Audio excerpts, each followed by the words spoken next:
Terry, I can't think of anybody or any topic that's more important for someone to come and listen to and hear words about than the ability to deal with performance, specifically under pressure. Because if you look at the staffing and recruiting industry, every day we walk in the office, it's a blank page. And companies and as well as candidates ask us to basically solve problems and help them. And it's the pressure of starting this blank page and going out and trying to make things happen. As my father described our business as being our role is to be a catalyst. We are supposed to be the one who's creating energy. And in order to do so, it creates a tremendous amount of stress. So I think we're really honored that you're Mhm. going to be serving as one of our keynote speakers to help really not just do something motivational, light the candle, but more importantly, give some real practical, how-to types of techniques. And so thanks a lot for being able to share this with us. Yeah, well, great. Thanks for having me on. And really, what this is about, you mentioned performance under pressure. Regardless of what your work environment is, we all have to perform under pressure. And pressure, like stress, is normally looked at as a negative gravity. And what I've studied and taught for years is that it needs to be converted from negative to positive. In other words, bad stress to good stress. So performing under pressure every day, all of us do it, whether we're stay-home moms, we're CEOs, executives, professional athletes, military personnel, whatever our criteria is for performing, it all is measurable based upon our willingness and ability to meet it head on versus moving away from it.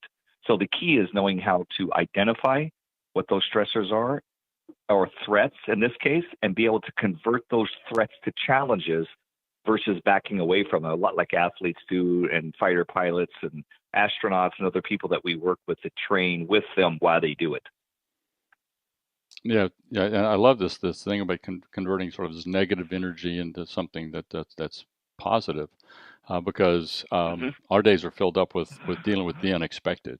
Companies changing gears, Sure. people making different decisions, trying to punch through stuff. And so I can see where the ability to kind of do a mindset shift. But I think you're talking about more than just kind of changing our mind. It sounds like there's some strategies or some Hmm. things that people can actually do to sort of take control of that journey. Correct. Yeah. What I write about and speak about, train about, is how to convert the mind body capacities in totality, which is who we are mentally, emotionally, spiritually, and physically. And it comes out of sports science, which is what I've been involved with for years. Training high level athletes and performers on how to not avoid the pressure, but basically contain it, utilize it, and conquer it, and it becomes your asset. So when clients are changing their minds, companies are changing budget structures, those are setbacks to all of us who are trying to do business, but they're nothing more than an opportunity to take that and flip it. So I give a coin away. It's called a stress coin, challenge coin. And it has bad stress on one side, which has threat at the top of thunderstorms on it. You flip the coin over, it's good stress, which is challenge, and it has an individual like rock climbing. So the gravity is neutral. It doesn't matter what your relationship or job or stressor is. It's your relationship, mentality, belief system, and acuity to it. And how do you overcome that? How do you convert it from something that is a threat to a challenge in moments? And we normally do this, and through the training, we can do it in 20 to 30 seconds from an oxygen transport system by breathing correctly and understanding your physiology. So it goes much deeper than just a mindset. It's a mind-body capacity kind of transformation in this process. I love that. Do you have a kind of a favorite example or story with the work you've done with professional athletes where you saw somebody literally just go through a breakthrough in their capacity by implementing some of the stuff you're going to be talking about? Oh, sure. I have multiple examples. One that just came to mind when you asked me, though, was an IndyCar driver that I worked with years ago in race. I grew up in Indianapolis, so I'm a huge race car fan. I've trained probably 40 different drivers in NASCAR, IndyCar, sports car, Wow. Formula One. So it's part of my passion. But it's all the human element of the performance that's involved. And this one particular driver would come into the pits, and you could do a pit stop an IndyCar in about 8 seconds. They basically drive in, they stop, they fuel, they put 4 tires on, you're out in 8 seconds.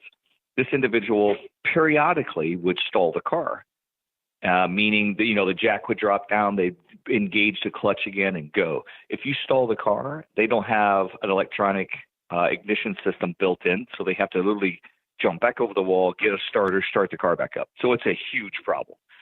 100 yards, which is a football field, is what you're traveling in 1 second at 200 miles an hour. So if an 8-second pit stop turns into a 15, 20, 30-second pit stop, you've lost a lap or a lap and a half, depending on the track. It's like game over. Yeah. It's game over. One mistake. So what I did with this individual was I said, what are you thinking about and what's going through your body and mind? And he has a fast twitch muscle body response. So he would always be ready, and he'd hit the ground and he would just clutch it. If anybody's ever driven a clutch stick car, it doesn't take you can kill a car quickly. It's pretty easy. You many let the times clutch I've done out that. too fast. Exactly. Oh, we all have. But I said, here was his stop measure that we did. We did visualizations, we did mind-body training on it. But I said, look, in your mind, your swing thought, as we say in golf, your swing thought while you're sitting for that 7.5 seconds before they drop you back on the ground is, I've done this a million times. I'm not going to kill the car. I've done this a million times. So instead of thinking about killing the car, what he was thinking about is, I got this. He stopped stalling the car. It literally changed his career. He went on to win races, and he's an IndyCar legend now and sports car legend owner. And it's those simple tweaks of knowing what a threat might be to you and how do you not eliminate it, but convert it to a challenge. Because you can't eliminate threats. It's like stress and gravity. You can't eliminate gravity. You have to cooperate with it. But how do you take it from something negative, turn it into a positive, and make it work for you? And that's the trick of this whole performance under pressure philosophy. Yeah, that's just amazing. So it sounds like if somebody wants to literally break through barriers, not to just take just a little tweak, but literally raise performance levels, you're going to be able to show us how to take this mind-body continuum and apply it specifically to the recruiting industry, staffing industry, where we can have huge impact.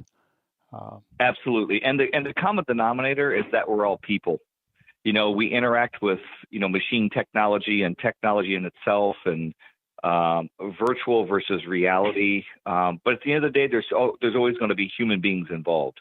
So it's all about, from a human standpoint, how do you perform every day mentally, emotionally, spiritually, physically? So the examples I'll give that day will be, how do you take your world of threats, convert those to challenges, and basically turn that into earnings capacity? Because that's really what it comes down to. We're trying to earn money. We're doing a business. I'm showing up that day to say, look, here's what I've done with other business owners, directors, performers. Here's what can work for you. When we do this with Space Command, the Air Force, NASA, we do training with, there's a lot of compression ratios that are very, very volatile. If you make a mistake, someone dies. We call it a zero-tolerant work environment.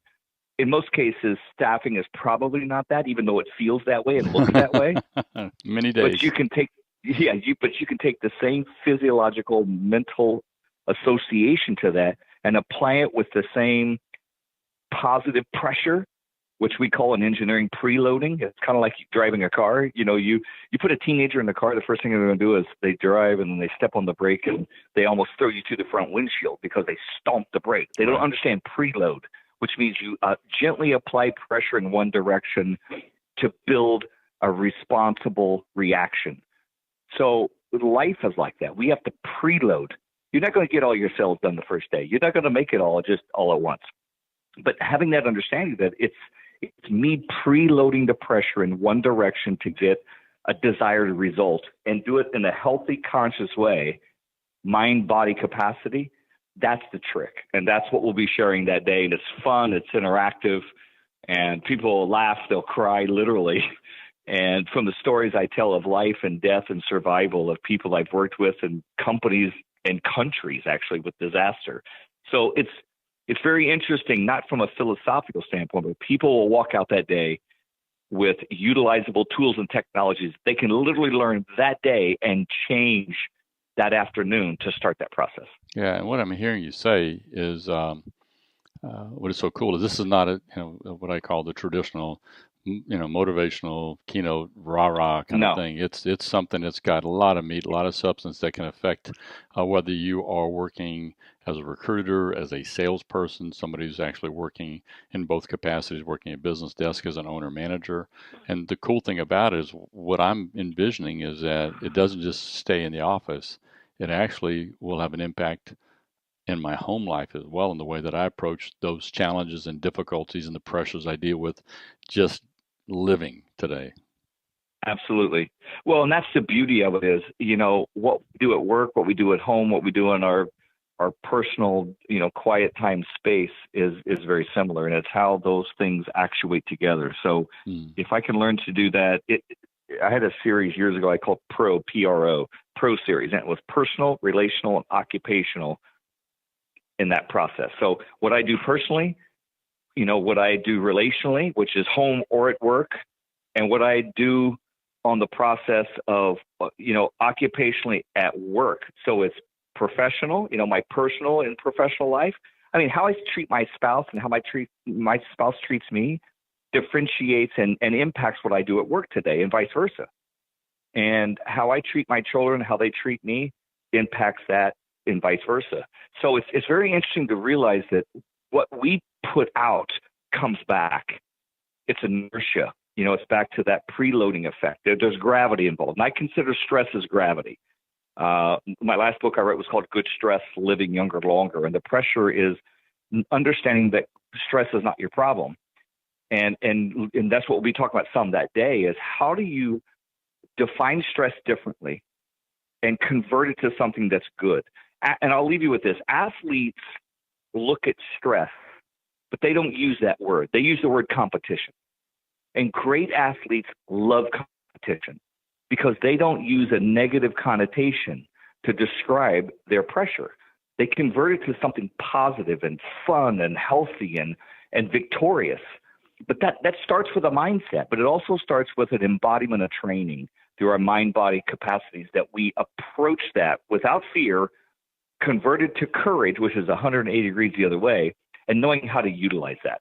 So that day, we're going to talk about how do you practically do that person to person, table to table in the training, and how do you take that and actuate that into your work life every day? They will love the experience. Yeah, what a powerful message. And I want to thank you for kind of teeing this up for us, because when I think about our industry, this message is so important because when we go to work every day in the recruiting industry, there's a good chance that we're going to do something that day that is going to impact and possibly change the lives of somebody else because of the work we do. And so, what a great message to help our people to grow and expand both capabilities and the impact they have on their society and their community. So I'm really looking forward to getting a chance to play with you that day. Thanks so much. It'll be awesome. I look forward to meeting everyone, and thanks for the opportunity to be able to share.